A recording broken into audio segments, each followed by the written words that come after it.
जय श्री कृष्ण.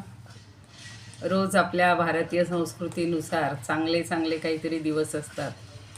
आज वसंत पंचमी म्हणजे सरस्वतीच्या जन्माचा दिवस आहे.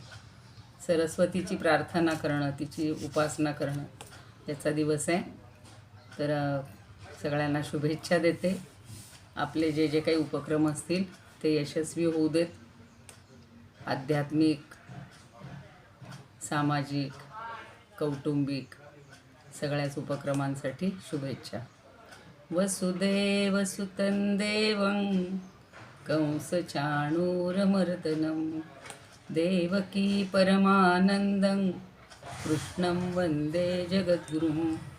गुरुर्ब्रह्मा गुरुर्विष्णू गुरुर्देवो महेश्वरः गुरुः साक्षात् परब्रह्म तस्मै श्रीगुरवे नमः.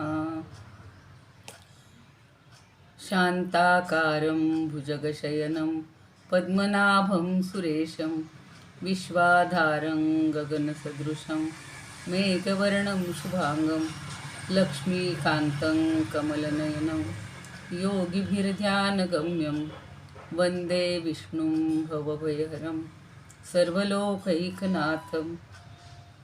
यं ब्रह्मा वरुणेन्द्ररुद्रमरुतस्तुन्वन्ति दिव्यैस्तवैर्वेदैः साङ्गपदक्रमोपनिषदैर्गायन्ति यं सामगाः.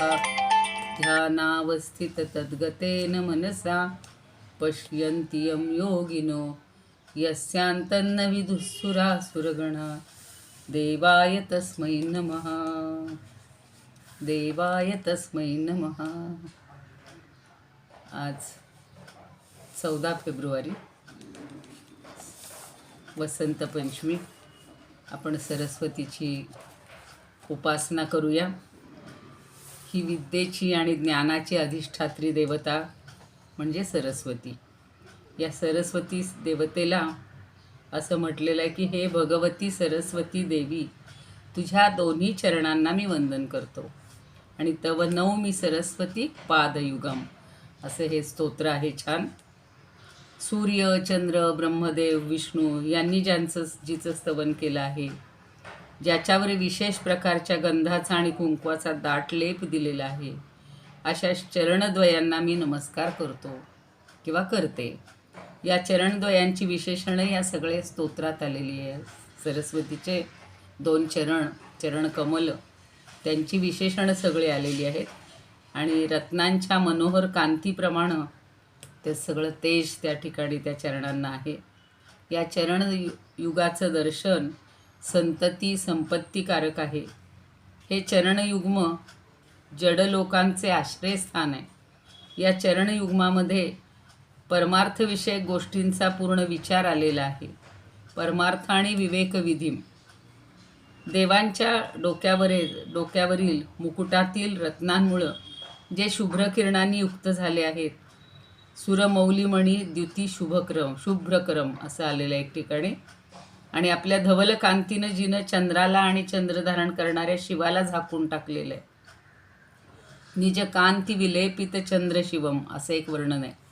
कमल पुष्पाच्या आतील भागाप्रमाणे कोमल असणाऱ्या म्हणजे कमलोदर कोमल पादतलम इतकी सुंदर विशेषणं दिली तिला. अशा पदयुग्मांना किंवा चरणयुग्मांना मी वंदन करते. या स्तोत्रात असे सुंदर सुंदर कल्पना आहेत. ऐका तर खरं सगळेजण. रवी रुद्र पितामह विष्णुनुतम हरिचंदन कुंकुम पंकयुतम मुनिवृंद गजेंद्र समानयुतम तव नौमि सरस्वती पादयुगम शशिशुद्ध सुधाहिम धामयुतं शरदंबरबिंब समानकरं बहुरत्न मनोहर कांतियुतं तव नौमि सरस्वती पादयुगम कनकाब्ज विभूषित भूतिभवं भवभाव विभाषित भिन्नपदं प्रभुचित्त समाहित साधुपदं तव नौमि सरस्वती पादयुगम भवसागर मंजन भीतिनुतं प्रतिपादितसन्ततिकारमिदं विमलादिकशुद्धविशुद्धपदं तव नौमि सरस्वतीपादयुगम् मतिहीनजनाश्रय पादमिदं सकलागमभाषित भिन्नपदं परिपूरितविश्वमनेकभवं तव नौमि सरस्वतीपादयुगं परिपूर्णमनोरथ धामनिधिं परमार्थविचारविवेकविधिं सुरयोषितसेवित पादतलं तव नौमि सरस्वतीपादयुगं सुरमौलिमणिद्युति शुभ्रकरं विषयादिमहाभय वर्महरं निजकान्तिविलेपित चन्द्रशिवं तव नौमि सरस्वतीपादयुगं गुणनैककुलं स्थितिभीतपदं गुणगौरवगर्वितसत्यपदं कमलोदरकोमलपादतलं तव नौमि सरस्वतीपादयुगं तव नौमि सरस्वतीपादयुगं तव नौमि सरस्वतीपादयुगम्. जय तू सरस्वती देवी, आपल्याला प्रसन्न होऊ देत. खरं नेहमीचं जे श्लोक आहे तो सगळ्यांना येत असेल तर आपापल्या जागी म्हणा. या कुंदेंदु तुषार आरधवला या शुभ्रवस्त्रावृता या वीणावरदण्डमण्डितकरा या श्वेतपद्मासना या ब्रह्माच्युतशङ्कर प्रभृतिभिर्देवैः सदा वन्दिता सा मां पातु सरस्वती भगवती निःशेषजाड्यापहा. जिला ब्रह्मा विष्णू महेश्वर सगळे देव वंदन करतात, जिनं शुभ्र अशा आसनावर म्हणजे कमळावर जी विराजमान झालेली आहे. कुंद, इंदू आणि हिमकर्ण. इंदू म्हणजे चंद्र, कुंद म्हणजे कुंदाची फुलं, यासारखी जी शुभ्र आहे म्हणजे गोरीपान गौरवर्णाची आहे. तिनं वस्त्रही शुभ्र परिधान केलेलं आहे. सरस्वतीला सगळं शुभ्र फार आवडतं. आणि अशी ही सरस्वती देवी आपलं सगळं अज्ञान दूर करो. सा मां पातु सरस्वती, ती माझ्यावर प्रसन्न हो आणि माझं जे अज्ञान आहे जाड्य अपहा. जाड्य म्हणजे अज्ञान, मंदता. आपल्यामध्ये जे जे काही कमी असेल ते त्या सरस्वतीनं सगळं दूर करावं, अशी आपण लहानपणापासून तिची प्रार्थना करत आलेले आहोत. सगळे देवाधिदेव जिला वंदन करतात अशी सरस्वती. आणि तिचे हे चरणयुग्म आपल्याला आपलं रक्षण करो किंवा त्यांचं मी नमन करतो, त्यांना वंदन करतो. अशा प्रकारची ही छान सुंदर प्रार्थना आहे. एकदम 7-8 वर्षापूर्वीच्या काळात मी गेले की आम्ही कॉलेजमध्ये नेहमी हा वसंत पंचमीचा दिवस खूप चांगला साजरा करायचो. त्याच्या आधी मुलांकडून छान हस्तलिखित चांगल्या चांगल्या विषयावरची संस्कृतमधून लिहून घ्यायची, त्याचं प्रकाशन आज व्हायचं. सगळ्या जमलेल्यांना कैरीची डाळ आणि पन्ह हे द्यायचं. म्हणजे आत्ता ह्या दिवसातच ते सुरू झालेलं असायचं. आणि सगळ्या विद्यार्थ्यांनी आणि आम्ही मिळून एक दरवर्षी नवीन काहीतरी उपक्रम करण्याची एक हे करायची. त्या दिवशी प्रार्थना करायची किंवा निश्चय करायचा आणि तो उपक्रम त्या पुढील वर्षामध्ये यशस्वी करण्यासाठी सरस्वतीला प्रार्थना करायची. असं एक छान वातावरण असायचं. तर आपण सुद्धा सगळेजण अशीच काहीतरी निश्चय करूया की ही भगवद्गीता आता सगळ्यांची मुखोद्गत तर झालेलीच असेल किंवा खूप जण करत आहेत. L4ला असतील, L3ला असतील ते. तर पूर्ण आपली गीता तर पाठ व्हायलाच पाहिजे, उच्चारण शुद्ध व्हायला पाहिजे. त्यामुळं आपली एकाग्रता वाढायला लागलेली आहे, स्मरणशक्ती वाढायला लागलेली आहे, मन थोडं स्थिर व्हायला लागलेलं आहे. पण तरीसुद्धा कधीकधी दैनंदिन जीवनामध्ये आपला समतोल बिघडतो आणि मग आपल्याला कधी नाराजी येते, कधी दुःख होतं, कधी भीती वाटते, कधी टेन्शन येतात. हल्लीचं काळ तर फार टेन्शनचा, स्ट्रेसचा. तर ते सगळं दूर होण्यासाठी आपण भगवद्गीता शिकतो आहोत. त्यातला एक एक श्लोक हा जरा आत्मसात करण्याचा प्रयत्न करूया. काल 12व्या अध्यायाचा छान आढावा घेतलेला होता. प्रत्येक ग्रंथामध्ये तर इतकं सुंदर सुंदर सांगितलेलं असतं.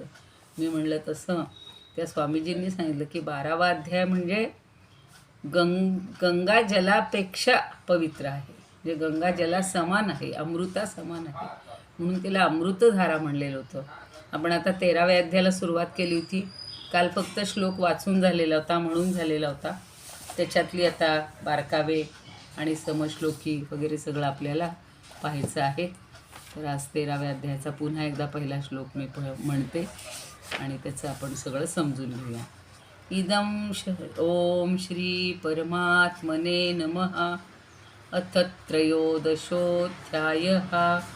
श्रीभगवानुवाच इदं शरीरं कौन्तेय क्षेत्रमित्यभिधीयते एतद्यो वेत्ति तं प्राहुः क्षेत्रज्ञ इति तद्विदः. इदम म्हणजे हे, शरीरम म्हणजे शरीर. कौंतेय हे अर्जुनाला उद्देशून म्हटलेलं आहे की हे कुंतीपुत्र अर्जुना, हे शरीर कसं आहे? क्षेत्रम, हे शरीर म्हणजेच क्षेत्र आहे. क्षेत्रम इति अभिधीयते, या शरीराला काय म्हटलं जातं? क्षेत्र असं म्हटलं जातं. आणि काल मी सांगितलं होतं की क्षेत्र म्हणजे काय? शेत. शेतात जसं पेरलेल्या बीजांचंच अनुरूप असं फळ येतं. बाजरीचं बी पेरलं तर बाजरीच येणार, गव्हाचं पेरलं गहूच येणार, भुईमुगाच्या शेंगांचं पेरलं शेंगाच येणार. जे पेराल ते उगवेल अशी आपल्याकडं म्हणून म्हण पडलेली आहे. तसं आपल्या ह्या शेतामध्ये, देहरूपी शेतामध्ये सगळ्या पेरलेल्या कर्मांचं संस्काररूपी बीजांचं फळ हे यथावकाश, यथाकाळी प्राप्त होतं आणि म्हणून त्याला क्षेत्र हे नाव दिलेलं आहे. आजपर्यंत कधी फारसा हा विचार केला नसेल. पुन्हा 15व्या अध्यायात याचा साधारण थोडासा उल्लेख होणारच आहे.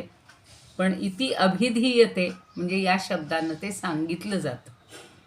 आणि पुढं म्हणलं एतद यो वेत्ती. एतत म्हणजे हे आणि यो म्हणजे यहा.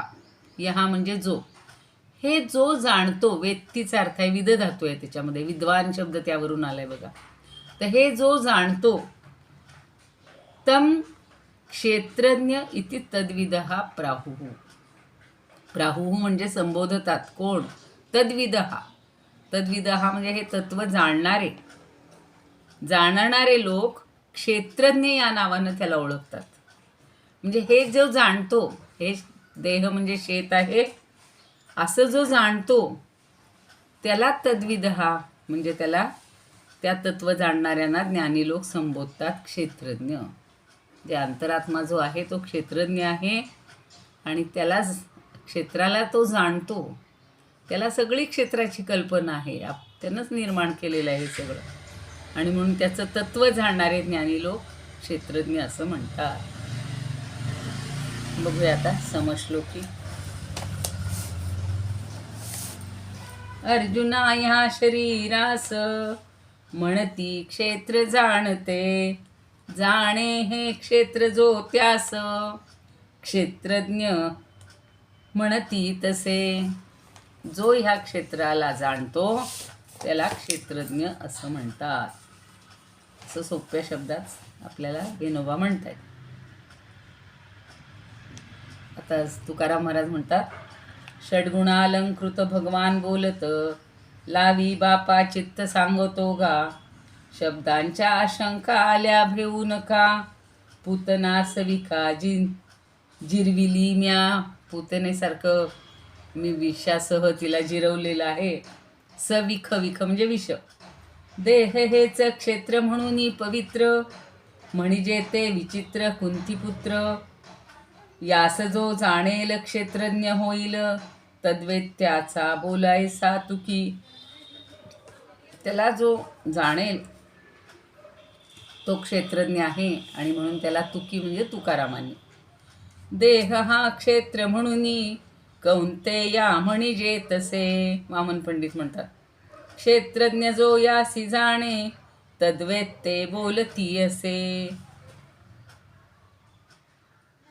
आणि ज्ञानदेवांनी तर अगदी सुटसुटीत सांगितले. पार्था परिसिजे देह हे क्षेत्र म्हणिजे, जो हे जाणे तो बोलिजे. क्षेत्रज्ञ येथे जो हे जाणतोय त्याला क्षेत्रज्ञ असं म्हणायचं.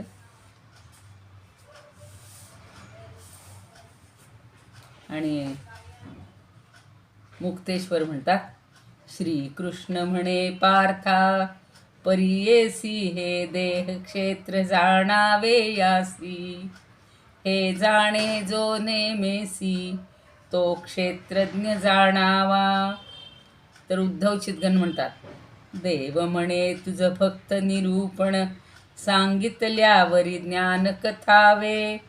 ऐक अर्जुना ते म्हणे परी या शरीरासची क्षेत्र म्हणावे. यास बऱ्या रीती जाणत सातरी ती तुक्याहुनी भिन्न स्वभावे. क्षेत्र तू जाणत या म्हणजे दृढ निश्चय होय तसे परिसावे.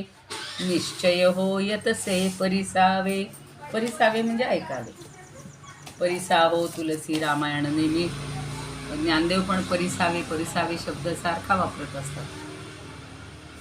आता शंकराचार्य काय म्हणतात,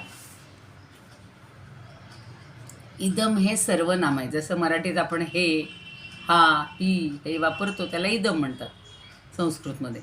तर इदम या सर्वनामाने दर्शवण्यात आलेली जी वस्तू आहे त्याला शरीर या विशेषणानं स्पष्ट करण्यात येत आहे.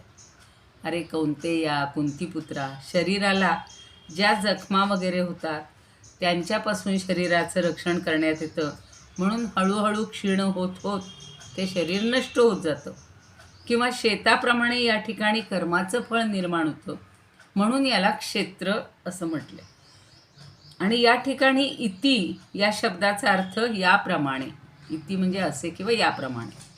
हा शरीररूप क्षेत्राला जो जाणतो, पायापासून मस्तकापर्यंत या शरीराला जो प्रत्यक्षपणे जाणतो, म्हणजे स्वाभाविकपणे किंवा गुरुजनांनी सांगितल्याप्रमाणे प्राप्त झालेल्या अनुभवामुळं विभागशा स्पष्टपणे जाणतो. आता शरीराचे किती भाग आहेत, आपल्याला अवयव आहेत, सगळं जो जाणतो त्याला क्षेत्रज्ञ असं म्हणायचं. आणि या ठिकाणी सुद्धा इति हे पद पूर्वीप्रमाणे या प्रकारे अशा अर्थानं आलेलं आहे, म्हणून क्षेत्रज्ञ असं म्हटलंय. असं कोण म्हणतं, तर या क्षेत्राला जाणणारे, अर्थात क्षेत्र आणि क्षेत्रज्ञ या दोघांना जो जाणतो तो ज्ञानी पुरुष आहे. आणि त्याला ज्ञानी पुरुष असं म्हणतात. एवं क्षेत्र क्षेत्रज्ञ उक्तौ किमेतावन मात्रेण ज्ञानेन ज्ञातव्या. याला जाणून घ्यायचे की याप्रमाणे सांगितलेलं जे क्षेत्र आणि क्षेत्रज्ञ आहेत एवढ्याशा ज्ञानाने जाणले जातं काय, त्याच्यावर आता भगवान आपल्याला स्पष्ट सांगत आहेत. क्षेत्रज्ञ म्हणजे काय, आता त्याचे जे सविस्तर किंवा स्पेसिफिक जी वर्णन आहे, ज्याचं त्याचं ज्ञान आहे ते आपल्याला दुसऱ्या श्लोकामध्ये देणार आहे.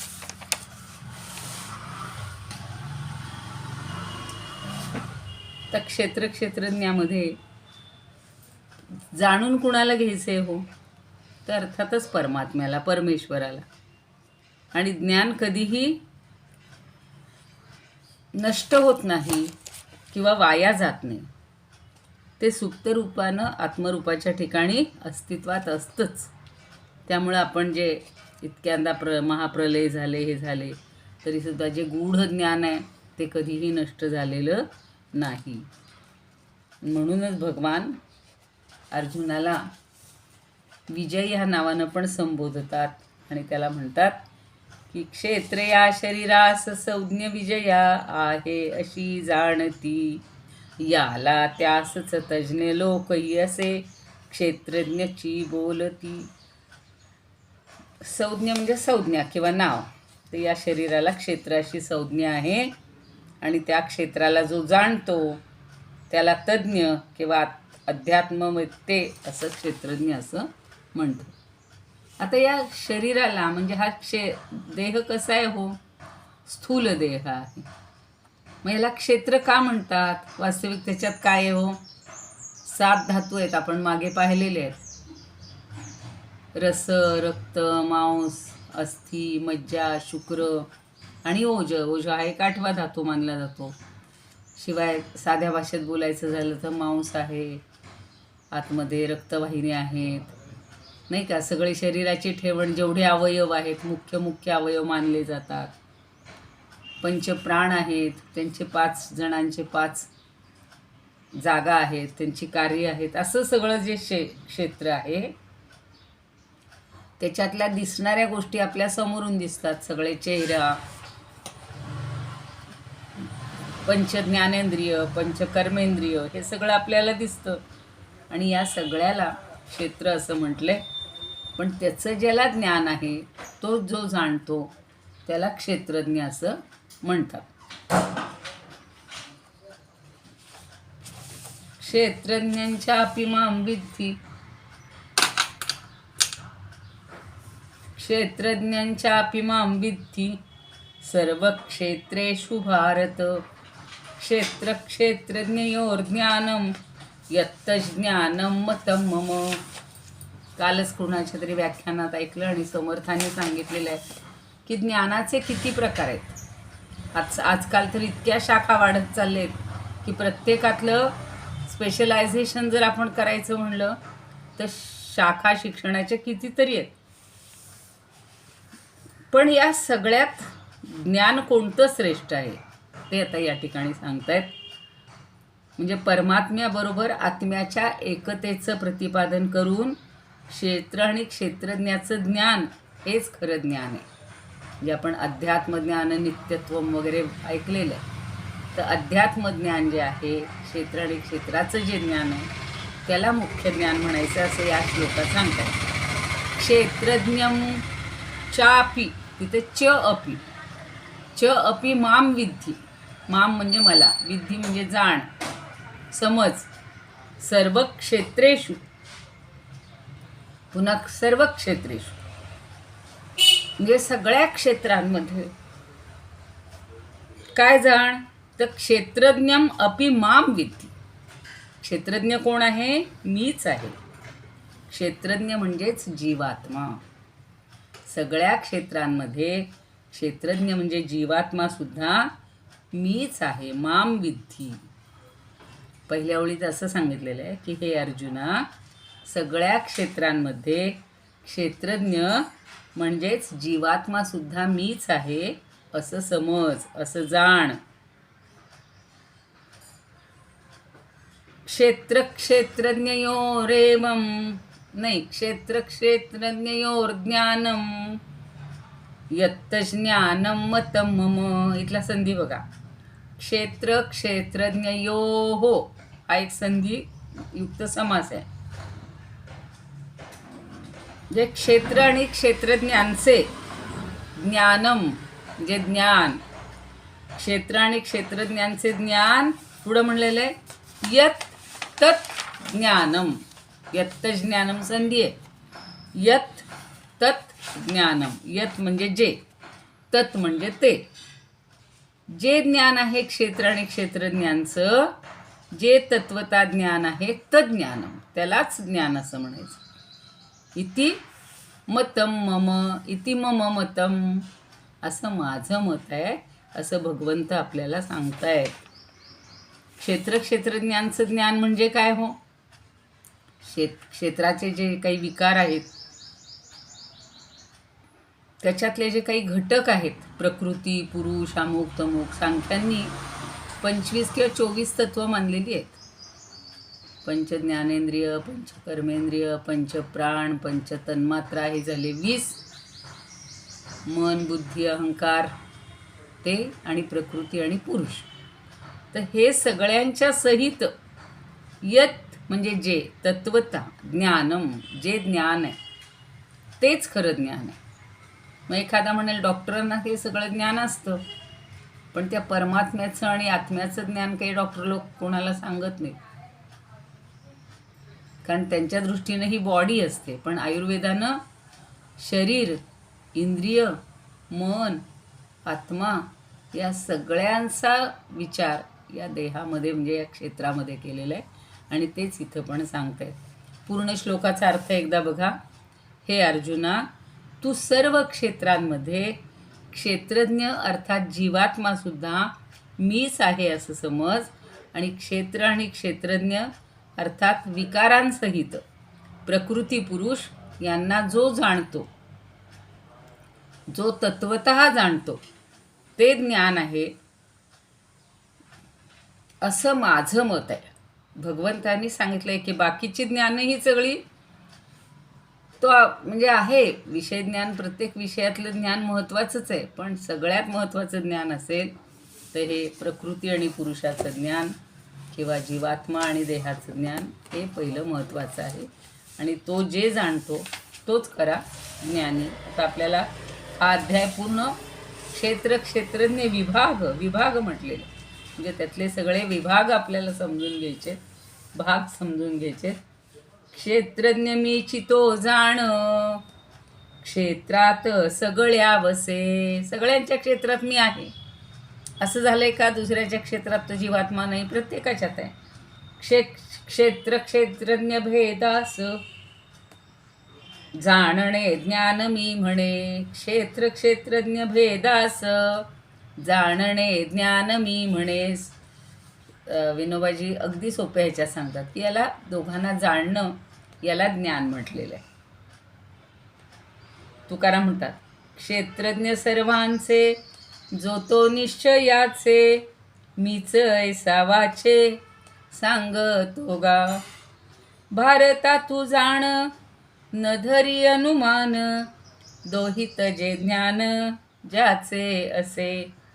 ते ज्ञान माझेची गोष्टी संग संमताची, तुका म्हणे तेची बोलेल की. आता कीर्तने म्हणतात, जो क्षेत्रज्ञ अशा परी सकळही क्षेत्री असे संज्ञित. जो क्षेत्रज्ञ अशा परी सकळही क्षेत्री असे संज्ञित. तो क्षेत्रज्ञ ही मी असे समज तू. हे भारता निश्चित. भारत म्हणजे भरतकुलोत्पन्ना.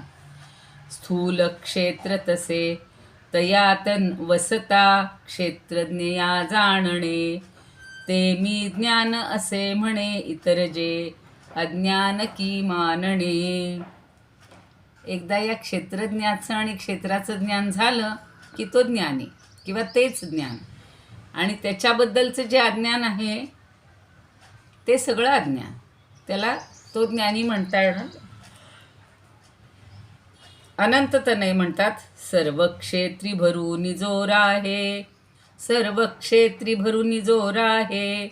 क्षेत्रज्ञ तोची मी आहे. क्षेत्रज्ञांचे ज्ञान खरे ज्ञान एक ते पाहे. या दोघांचं जे ज्ञान आहे ना तेच एकमेव तेच ज्ञान आहे आणि ते समजून घ्यायचे. मारुलकर म्हणतात, क्षेत्री वास करी जो आत्मा, तो जाण मीच सत्य असे. क्षेत्री वास करी जो आत्मा, तो जाण मीच सत्य असे. क्षेत्रज्ञांचे ज्ञानोत्तम, मान्य अन्य मान्य नसे. म्हणजे कुठलं मान्य आहे? क्षेत्रज्ञांचं ज्ञान हे मान्य आहे आणि अन्य मान्य नसे. बाकीचं जे ज्ञान आहे ते मान्य नाही. डॉक्टर खैर म्हणतात, सर्व ही क्षेत्रांमध्ये क्षेत्रज्ञ समान तोची मी जाण. क्षेत्रज्ञ क्षेत्र यांचे अध्यात्मज्ञान ते खरे ज्ञान. म्हणून कौटिल्यानं तर म्हणलेलं आहे, प्रदीपच सर्व विद्यानाम. अध्यात्मविद्या कशी आहे की सगळ्या विद्यांचा प्रदीप आहे. म्हणजे सगळ्या विद्यांना उजेड देणारा, प्रकाश देणारा कोण असेल? प्रकाश म्हणजे ही अध्यात्मविद्या आहे. आणि अध्यात्मविद्येमध्ये क्षेत्र आणि क्षेत्राचं ज्ञान हे जास्त करून सांगितलेलं असतं. शंकराचार्य म्हणतात की पूर्वी जे काही सांगितलेलं आहे त्याप्रमाणे सगळ्या क्षेत्रांमध्ये ज्याला संसार नाही त्याला असंसारी म्हणतात. तो परमेश्वर मी आहे.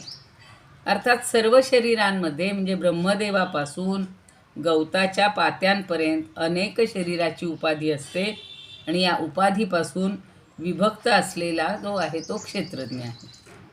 आणि तो उपाधी भेदाशिवाय सत आणि असत या शब्दांनी अनुभवाला न येणारा असं आहे, असं समज.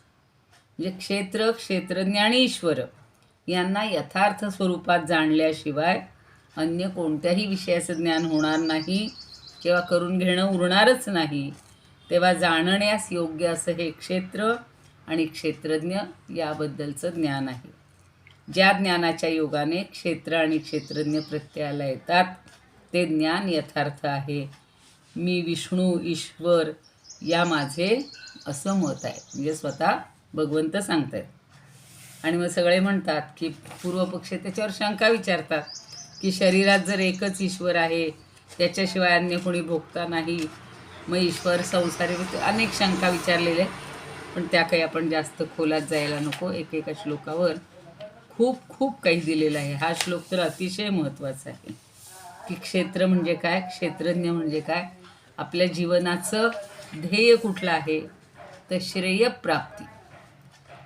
प्रेय म्हणजे आपल्याला आवडणाऱ्या गोष्टी, पण त्या न पाहता श्रेय आपलं कशात आहे, आपलं भलं कशात आहे ते समजून घेणं. अक्षरशः एका श्लोकावर शंकराचार्यांनी 10 पानी भाष्य लिहिलेले, 10-12 पानी. आणि त्याच्यावर पूर्वपक्ष आणि उत्तरपक्ष अशी कितीतरी चर्चा त्याच्यामध्ये आहे. पण आपण एवढंच लक्षात ठेवू, संक्षेपात लक्षात ठेवू की क्षेत्र म्हणजे काय आणि क्षेत्रज्ञ म्हणजे काय हे ज्याला समजलं ते म्हणजे ज्ञान आहे आणि तो म्हणजे ज्ञानी आहे. इदं शरीरम कौंतेय या 2 श्लोकांचं आपण एवढं बघूया. पुढं अजूनही ज्याला प्रत्येक श्लोकावर जे जे काही सांगितलेलं असेल ते पाहिलं की क्षेत्र आणि क्षेत्रज्ञाचं आपल्याला अधिक ज्ञान होईल किंवा लक्षात. आता देह कसा आहे, हो, देह नाश पावणार आहे. आणि क्षेत्रज्ञ कसा आहे, तो चिरकालचे सनातन आहे, अद्वितीय आहे. त्याला सगळं जे परब्रह्माला जी विशेषणं लावलेली आहेत ती सगळी. किंवा क्षेत्रज्ञ म्हणजे शिव, जीव, त्यालाच क्षरपुरुष असं म्हणले, जागृती, स्वप्न सगळं असं त्याला म्हणलेलं. आणि प्रियत्व म्हणजे आपल्याला आत्म, सार, नित्य. दुसऱ्या बाजूला ब्रह्माच्या समोर माया, प्रकृती, हे सगळे आपण दासबोधातही शिकतोय. सगळीकडे त्याची वर्णने येत आहेत.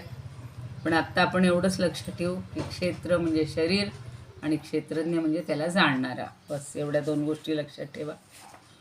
योगेशं सच्चिदानंदं वासुदेवं व्रजप्रियं धर्मसंस्थापकं वीरं कृष्णं वन्दे जगद्गुरुं.